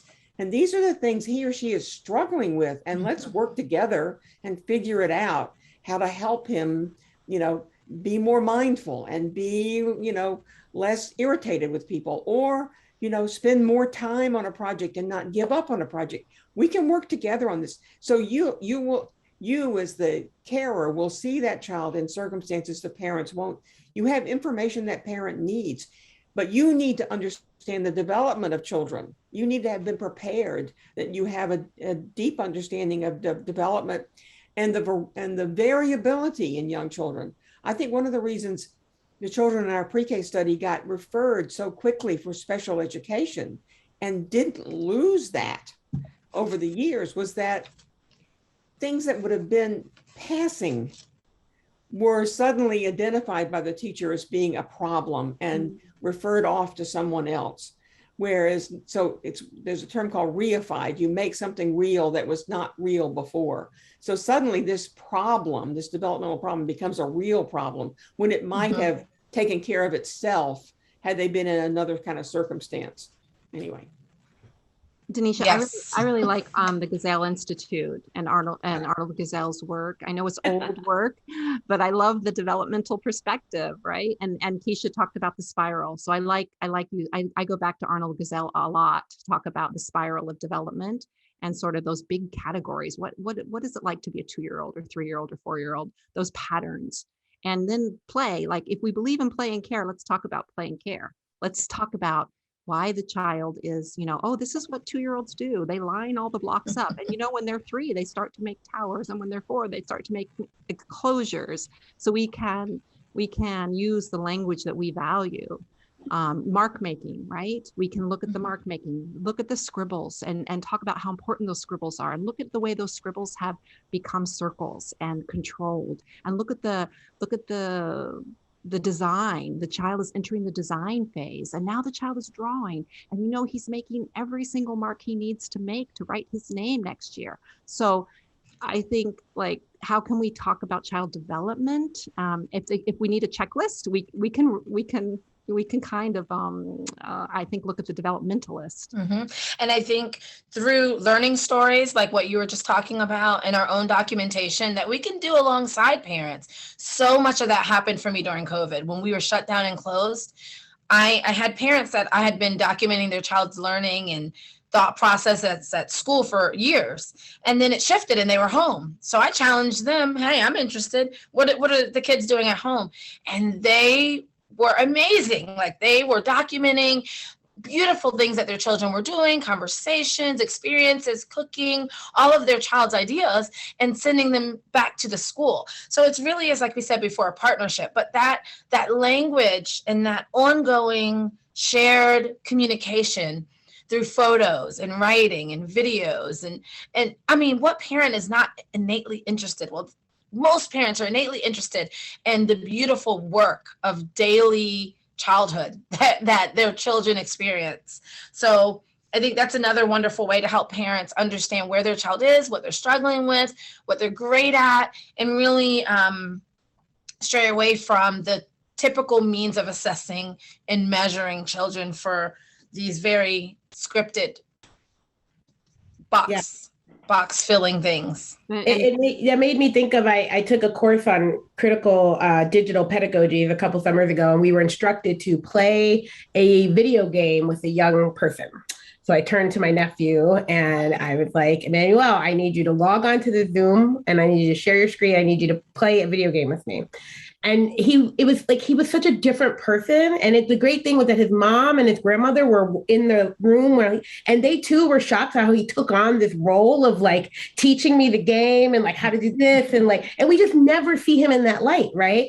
We don't see him leading and teaching adults what he does very well, which is play video games, right? And it was so great for all of us to kind of witness that. I was like, wow, he's like a natural leader and teacher, and he cares about you able to get it. And his mom was like, thank you. We don't play video games with our kids, right? We don't know who they are in that world, in that space, right? And he was very different. So it reminds me of thinking about what if we just played with children, letting them take the lead, letting them play, letting them and just observe and just watch and just see who they are when they're allowed to be who they are, right? And see what they're really good at. We're so worried about what they can't do. We forget to notice all the amazing things they can do, right? They do every day. Mm-hmm. Yeah. Your story, Denisha, reminds me of, I will never forget this. This is something too that I'm like, you know what?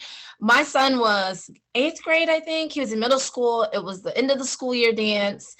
To me, this was a fairly quiet, shy child. He loved music, whatever. I last minute decided that I would volunteer to support because I got there to drop him off and they needed more parents. He had no idea I was there. Why was my child, who I only knew as this shy kid, in the middle of the dance floor, crowd around him, breaking it down? They're shouting his name. Apparently, he was like the school lunch rapper and dancer and all these things. And I'm like, I had not really seen him in that environment. I hadn't really seen him amongst his peers. I hadn't really witnessed who he was outside of our family. So that too brought me to a place where I said, these children have different ways of being. They have different lives. It's very interesting. I think of Vivian Gusson-Paley, right? And how she taught us to write down children's words and to watch them play and to be listeners. And I have that same experience with parents. When you read back the child's word to them, or send them an email with the child's quote while he or she was playing, it's powerful. So another question, and I'm going to combine these two questions because they're kind of similar. One is asking about, how do we impact policy from those regulatory agencies? So this person's in New York and they're talking about the Department of Health and Mental Hygiene or the Office of Child and Family Services, right? That put these regulations in place that limit opportunities for educators to authentically care and help the families. And then another person asked, right, how do we know what this should look like, but how do we get it out to our schools and our community and our state to listen to us, right? This person's trying to spark a movement in their district, but they struggle because no one's listening to them, right? So I think those questions are similar. When I read the first one, I said, look, I'm all about I used to call it public shaming, but after listening to Veronica and Peter, Yes, I learned. Veronica and Peter are retired teachers who were advocating in North Carolina to get a law in place to ban suspensions of young children, because you were able to suspend young children in Hanover County, North Carolina, for not serious things, for being disrespectful and that sort of thing. And they worked on that. And one of the things they did was, like, when nobody was listening to them, they publicly talked about the law, and then all of a sudden that caused the lawmakers, when they were in the press, to, oh, let's call another vote on this because we're getting bad press. I've always called that public shaming, but I feel the same thing. Like, I'd love it if we use, like, the technology. I'm not on TikTok, but find the TikTok, the video, and, like, show the regulation and how it impedes your practice. And, like, let's document it. And is there a way to, like, ethically say, I, as a teacher who has been sworn to, do these things, cannot meet this guideline because it's actually unethical towards my practice, right? That was my first idea. And I know it's way out there, but I'm always full of those way out there ideas. That TikTok idea is genius, because for some of the regulations literally do impede you from doing what makes sense for care. For example, if you are in a classroom with 12 children and one needs to use the bathroom, and you have a teacher and an assistant, the assistant cannot take the child to the bathroom. All 12 of the children are supposed to go into the bathroom while the one child goes. Well, multiply that by 12 children who have to go to the bathroom. What happens is either teachers say, everyone has to go now. And children that don't have to go, you got to go now. And children who may have to go in 5 minutes, sorry, we already went. And it's just this prescribed rule that then it eliminates agency. It eliminates the ability for the child to learn what their body needs, because we just can't make it work. Yeah.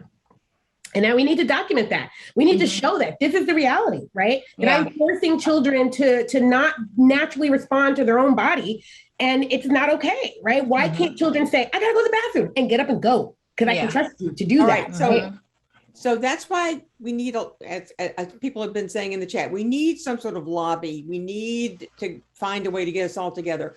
I mean, one of the things that's concrete that we could lobby for is that you may not put, I don't think kindergarten either, but certainly not pre-K or 3 to 4 classrooms that serve 3 to 4 in buildings that are not suited for them. So that would mean there must be a bathroom attached to the classroom. Sink in the classroom. Can go when they need to go. Meals must be served in the room. There must be a way for children to go outside to a playground without having to go through all the halls. And that playground must be equipped for children. I would prefer, of course, that it have more natural spaces so that children could explore it. If you did that, you would eliminate a lot of the classrooms that are in public schools right now because they were never set up to have young children in them. Just think about it. The classrooms in particularly high poverty neighborhoods, those buildings are older and they have rooms in them because families have gotten older and their children are no longer in school. So they have available classrooms, but the classrooms are not appropriate. And I've been hearing about this for New York City's universal pre-K. So the classroom in the neighborhoods that serve higher income families, you have exactly what I said. You have the bathroom, you have meals served in the room, you have a beautiful playground that children can go to. In the high poverty areas, absolutely not. They're older schools. Kids have to go through hallways to get to the bathroom. They have to, as you say, they all have to go at once. They all have to line up and wait while everybody goes in. I can tell you, our data show that the more transitions you have like that, the more behavioral control teachers have to do, and the more negative it is, because you're having to control children in those circumstances that are, we should lobby that you cannot put children in inappropriate spaces just because you think you want to do pre-K. I think that's so powerful, Del, because it speaks to all of our beliefs in the importance of the environment, right? The environment as a third teacher. And it also acknowledges the life of the child and the teacher who's trying to care for the child. And it creates that habitat, right? Not a classroom, not a classroom. We need sinks, we need toilets, we need playgrounds. These are young children. We need movement. Right. These are places of movement and mess, right? I think that's a brilliant place to start. Mm-hmm. And another thing that we need to do, aside from making sure the buildings are appropriate for young children, the admin in these spaces need to understand young children. Because we're in, that was something that I dealt with when I was in that school. The principal herself came to me and said, can you stop teaching so much because your kids are testing higher than everyone else and it's making us look bad. Oh my God. And instead of saying, hey, what are you doing? Because we need to do it too. It's this disconnect between our own human development. We don't understand it. And we don't leave room for it. We don't leave space for it. I think, leadership, right? Leadership, Mm-hmm. giving teachers permission to be collaborators with children, giving teachers permission to talk less, giving teachers permission to care, to cook with kids, to garden with kids, to compost their scraps, giving teachers permission to let children get messy and playful. And I will say Colorado's Department of Education did hire me to do a professional development. They are taking the money. They are taking that UPK money and trying to distribute it in a mixed delivery system. So I do think there are some good people in the system in the UPK, world, in the world of early education that are getting this money that want things to be different. And I think these are the essential elements. Permission from the. Yeah, we need to magnify those bubbles. We need to. We have to highlight what we know. Like, we know the research is out there, but we also know the impact of the good that we do. And I think that's not really coming through, right? So I think that, and there's organizations like Defending the Early Years and other organizations that can help disseminate that. But I think here, at the end of the day, if you're prepared and armed with the data that they always want to back up what you're doing, I would say 9, maybe 8 out of 10 times, they're going to let you do it, right? If you're saying, well, look, these teachers did this and their test scores went, I hate to use test scores, but again, the kids in Pittsburgh in that public school I mentioned that I was working with, they were doing play lab in school every day in their classrooms, kindergarten, first and second grade, an hour or more play. The second time I went to visit, when I left, the admin came in and said, your reading scores are off the hook for those 3 classes who are involved in that. So now every kindergarten and first grade class is going to have play lab next year. I don't like tying it to test scores because what if the scores were down? But they won't be down because we know that this is what children need to do well, right? We know that this is the environment. And the teachers who were hesitant at first started to see the impact of the play experience on the behaviors, on the relationships, on the learning, that they were turning over more and more of the time to play lab because they saw the benefits. And they were skeptical at first that the play was going to interfere, right? And then all of a sudden they were like, no, the kids are doing great. This is better than, so we need to share that information and get that out there. And if you go in and armed with that, well, in this classroom is serving these kids, they did this and these are the results. Why aren't we doing that? When Texas started giving kids lunch recesses for 30, 45 minutes. And all of a sudden everything went up, behaviors went down, everything went up. They're like, we could have been like, duh, we could have told you that, right? But once that happened, they saw the change and they were going to go forward. So how do we have to come armed with that knowledge. We have to specifically say, look what happened in Tennessee. Right? They did all this academics. It didn't matter. But over here in Pittsburgh, over here in Colorado, over here in Maryland, they're doing these amazing things. And this is what we're saying. And we have to use that knowledge and say, and this is why I'm doing it. And I always say as a researcher, can we try? Can we try it out for 6 months and see what happens, right? Can we do this as a teacher action research project? Y'all call me, I will help you get those research projects going, right? Can we do all of these things and just ask for that permission, or sometimes do it and come back to them with the data? Well, actually for the past month, I've been doing this in my classroom and look at the results, right? If you have that language and you can speak about it and talk about it, I think you're gonna see some people are gonna be resistant in the beginning, but you have to reassure them. I have your child's best interest at heart. I want nothing more than your child to be happy and healthy and fully developed. And I know you want that too. Let's do that together, right? And that's where that relationship comes in. That's why it's so important to have that trusting relationship with the families, because then they will know that you have their child's best interests at heart. Can we ask different questions? Can research ask different questions instead? Ooh, Can we get away yes. from this narrative that it's about the child's outcome? Mm. Is there a way to ask questions about how to honor childhood, how to live a flourishing life, how to support families? Are there, I don't know what the questions would be from a research standpoint, but can we change the narrative? I don't know from a research standpoint, but I one time had a teacher said she started every parent teacher meeting saying, "Is your child happy?" That is the question and it changed everything. For some parents, they were like, "I don't know," but for some parents, they were like, "I worry about this all the time. Like, I don't know." And like, but it it was a way to bridge a discussion about child happiness being the goal, and that we need to focus on that. This is a good one. Happiness in education. I was going to say, I'm looking up a book. I have a book that my teachers and I did a book study using. And it is called, keep talking. I'm going to find it because I want to make sure it's in the resources. Happiness in education. I'm getting the link to put in the chat. So by all means. I just think if we can change the questions we ask, and we can change the narrative that it's moving us away from that commodification of children, right? It's moving us away from the model that we are changing and fixing children, that it changes what is the goal of education. And the worthiness, going back to care ethics, the worthiness of all humans.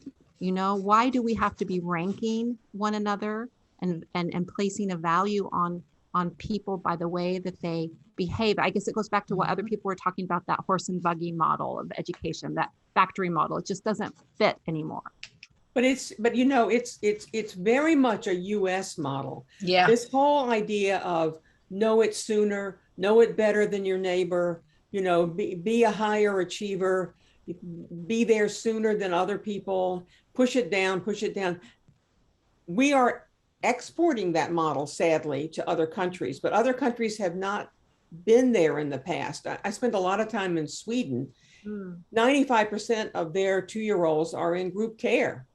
They have extensive parental leave before that, but 95%. But the groups look nothing like US groups. I mean, first of all, it's Sweden, so they spend an enormous amount of time putting clothes on and off because they actually go outside, and it takes a lot of clothes in the wintertime to get outside, and then you have to take them all off again. But there's a sense in Sweden, I mean, but other countries too have this kind of a more unified sense about what's important for children than we have in the US. And in Sweden, they're very concerned that children, before they get to formal education, learn what they call participation. Because they should be part of a group and know how to be part of a group and how to take part without dominating, and take turns and be helpful to other people. It's a whole part of their philosophy, and that they've adopted about young children and what's important for them. And it isn't being a better participant than somebody else. We all are. But I wanted to give you one quick anecdote. I was very lucky with my young children when they were young. That was when we still had bright, underpaid teachers who the glass ceiling kept them from doing other things. So they wound up, spending a lot of time in childcare. And I want to say happiness is one thing, but children are not always happy. And so they need to learn some coping skills. They need to learn from their carers this is my son when he was 4, and he was waking up and he was kind of sleepy. And he said to me, he was kind of dreamy. He said, Mom, when I see those 2-year-olds on the playground, I just want to knock them down. It was like a bowling ball, And he said, but I say to myself, control yourself. And I don't do it. And because that's what that was a uniform response from all of his teachers in circumstances where children were not going to possibly be happy. We're going to be tempted to do something else. They learned these they internalized what was being externally taught to them by their carers. And so it's really important that we help children develop coping skills as well as because they won't be happy all the time. I was going to say, when I say happy, I don't mean happy all the time. I mean capable of feeling all of their feelings. To me, you're not happy if you can't feel sad. You're not happy if you can't feel grief or empathy or, even a little bit of shame sometimes when you do something you're not supposed to do. All of these feelings, I think, are a part of being happy. So when I say happy, that's what I mean. I should explain that because that's and I agree. But there's a huge fear of children feeling all the feelings. Like I see this all the time. There's this, we have, as adults, we have this level of uncomfortableness when children cry. Like children crying doesn't bother me. It actually soothes me in a weird way because children are near me. Like maybe I'm not on a plane for 8 hours. I might lose it after that. But normally, and I'm in a space, I notice it irritates other adults. And their first thing is to stop the crying. And I'm like, why? Yeah. They're just, to me, it's just a form of communication. Okay, do you need anything? No, you need to cry. Okay, then cry. When I'll be here while you cry. If there's anything I can do for you, I'll do for you. But you're crying, and I notice that I'm trying to how do we help people get over this fear of children's big emotions? Children have a right to feel. They have a right to cry. They have a right to be mad. I had the young boy that I'm going to adopt, and he was mad about something. And I looked at him, I was like, I'd be mad too, right? We had a plan, the plan fell through, sit back there and stew, right? And he was, and then eventually he got over it, right? But I know different me might have been, what you mad for? It's not my fault. I would have felt that his anger was directed at me, and it was not. It was directed at the situation. And I just let him hold on to that and process it until he was ready to come around, right? And most people just we don't give children that space to just feel the feels. You're right. Sometimes when I'm like, you're right, that's terrible. Oh my goodness. I feel you. That's just so upsetting, right? And so we have to help adults with that. I did share the book because you mentioned, Carol, about people. It triggered what Carla Shalaby says, is that there are no throwaway people. So I put her link to the book Troublemakers. If you have not read that, it is just so powerful. It's an amazing book to put in there. Gail, when you were talking about Sweden, I presented with Judith Wagner at an event in Sarah Lawrence College, and I wrote about this in a chapter I did in a book on, the global education reform movement and how we can use play as the answer. And they have this thing in Nordic countries called the good childhood. It is their mantra and how they determine whether they're, so when I was comparing them and Australia and the United States, how do we measure childhood, right? They have the good childhood. Australia had this other policy document that I found that looked at all the assets. And then the United States, all we had was the Children's Defense Report about the state of childhood in America, which wasn't real good, but we don't have a universal measure of childhood that we say is what we mean, right? We can't even agree. I mean, we can, but others don't agree on what is quality care and education. What is quality care and education for all children, for children who are racialized, for children who are born into poverty, right? For children who have disabilities and that sort of thing. And so we struggle around all of these things, but it's out there in these other countries, and it allows them to focus on the children. The good childhood is something we can all talk about and all agree and work towards in our programs, and let that guide us instead of safety policies that we have, right? Ratios and safety that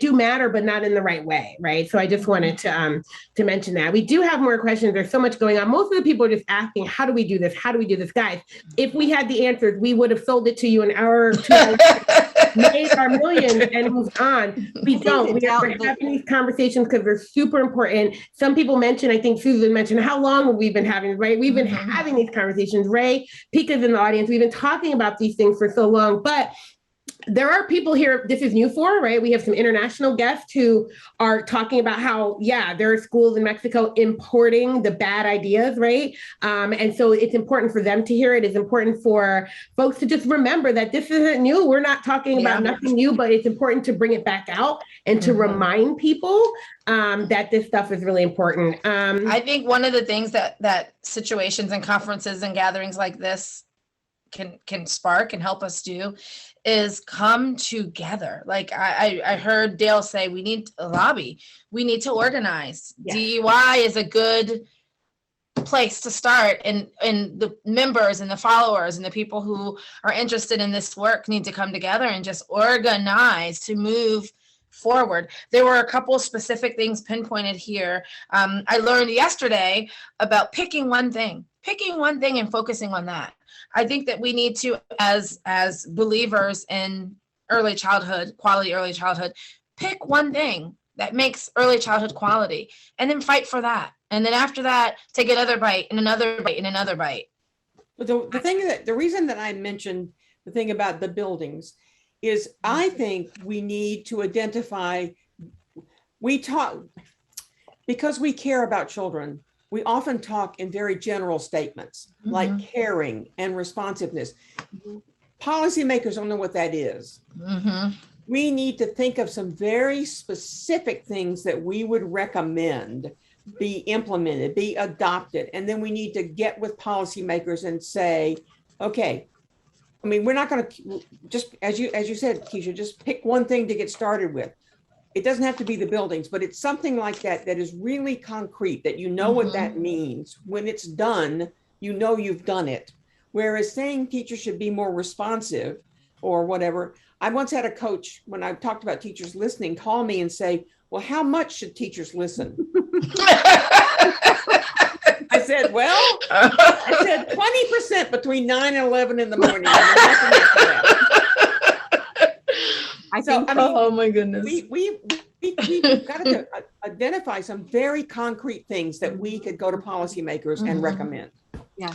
And Denisha, with this new position, we can do this together. My plan is to travel around the country and internationally. I'd love to do that, but starting in the country and meet with people and see how can we assist you in your local, state, whatever work. We need a national movement, and that's something to work on too at a national level. But I think we can make inroads locally, right? If we can get one local district to change their policy that gives teachers the freedom to do these things that we're talking about and not have to worry that they're going to be punished, then that sets an example, right? And we do that one place and we do it somewhere else. And so that is the kind of work we want to be doing, is to support and build this movement. It's hard when you're teaching all day and then having to do this extra stuff. So those of us who are not teaching can come in, can support, we can rally the troops, we can get the retired teachers we talked about yesterday who can go to these hearings, talk and push these things. And yeah, we can do this. And people have been doing it. Let's not forget, a lot of this stuff has been happening. It doesn't get verbalized enough. It doesn't get out there.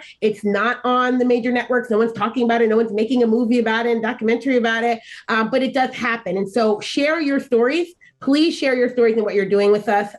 Send it to us at DEY. Contact us for guest blogs. I won't say no to this stuff. I do say no to the random, businesses trying to capitalize. But, if you have a story about advocacy, we have an advocacy map.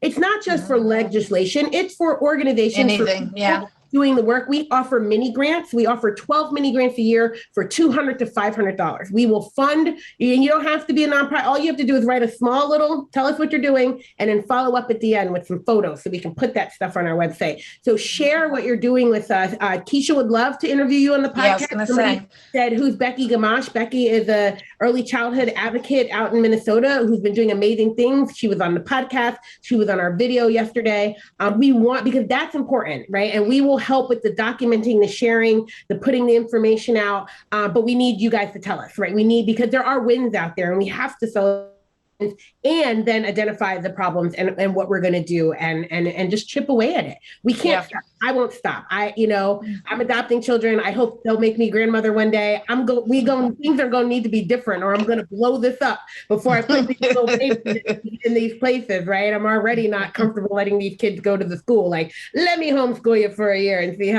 how we do. So we can't stop, and we're not going to. And we have everything we need at our disposal, except the people in power, right? We have the knowledge. We have the experience, we have the expertise. We have the research. We have the research, we have all of those things. We have the belief and the commitment in our hearts, right? All we lack, right, is the power of those who have the power to actually do it and make those changes. But that's how we bring all those things together and we push them back to our side. So one more thing. Yes. which is what the pre-K lobby did about 20 years ago, 15 years ago. They went to the business community. They got the ear of the business community. And I think the business community is quite concerned about childcare now. Yes. They have a reason to be. This is an opportunity for us to go and get the business community on our side, divert them away from their pre-K allegiance and have them start thinking more broadly about something that will really help children and help their businesses. Yeah, absolutely. Someone mentioned that, and one of the questions was about businesses. They talked about Sweden. The businesses are very childcare friendly. I think, yes, if childcare issue is an economic issue, right? People without childcare can't go to work. And we saw that very clearly in the pandemic, and we saw the impact that had. And there are lots of businesses who would like to understand what can they do. And imagine that you can't work well and do your job when you're worried about your children not being in safe caring places, right? So there's a lot of that, right? And there's, we know that the turnover in childcare impacts economics and businesses. So let's bring them on our side. They want what's going to make a better employee, which is going to make them better profits at the end of the day. So there's a lot of partnerships we can there too. And it's not, there's just so much that we can do. There's a lot, and that's being done, and that needs to continue to be doing. So we're wrapping up. I think we went over a little yesterday, so I don't want to start a whole nother conversation that we can't finish. But I just want to say thank you to Dale Farran, Carl Garboden Murray, and Kisha Reid. Thank you so much for the amazing work that you've been doing. This conversation has been great, and we've seen it in the chat. And yes, I'm going to save the chat, and I'll put a link to it in the notes. So again, you're going to I just dropped this link right now. This is the document that has all of the resources from all 3 days. Start at the top. There's a link if you want a certificate of attendance. There's a link there. We're also going to email this to you. All the books that we've talked about, all the resources for 3 days are in there. So please start with that. Recordings will be up. We're going to give our team thank you, Felicia and Jiro at Jiro Studios. They've been working with us for a long time on that. Thank you so much. They're going to edit the videos, add our little DEY logo, make it all beautiful, and they'll send it to us. We will upload it to our website, and we will email it to everyone who registered. Yes, check out our podcast, apply for a mini grant. Carolyn dropped the link in there. Thank you so much. I also wanted to say thank you if you guys want to come on camera, to Nancy Carlson, Paige, to Jerry Lynn. And I want to give a special thank you to Blakely Bundy, and I hope she'll come on camera for this. Blakely has been my co-director since I've been doing it for like a year or two. Before that, she was the co-director. There she is. Come on. There's Blakely. She was a co-director with Jerry Lynn, and she has just been an amazing part of defending the early years. And I just want to take a moment and say thank you, Blakely. We're not letting her go too far. We're keeping her on the leadership team, but we are relieving her of her co-director duties because she's just done so much. And so thank you so much for all the amazing work that you've done, Blakely. Thank you, Blakely. Thank you. We've got Jerry Lynn who's still around. Nancy, if you want to come on and say hi as we wrap up, and just want to say thank you to everyone. I hope the past 3 days have been amazing. I know I've been inspired. I'm always inspired by this work. I hope you have been too. And yeah, we look forward to what's to come with defending the early years. So much good stuff. So thank you all. Thank you. Thank you. Thanks, guys.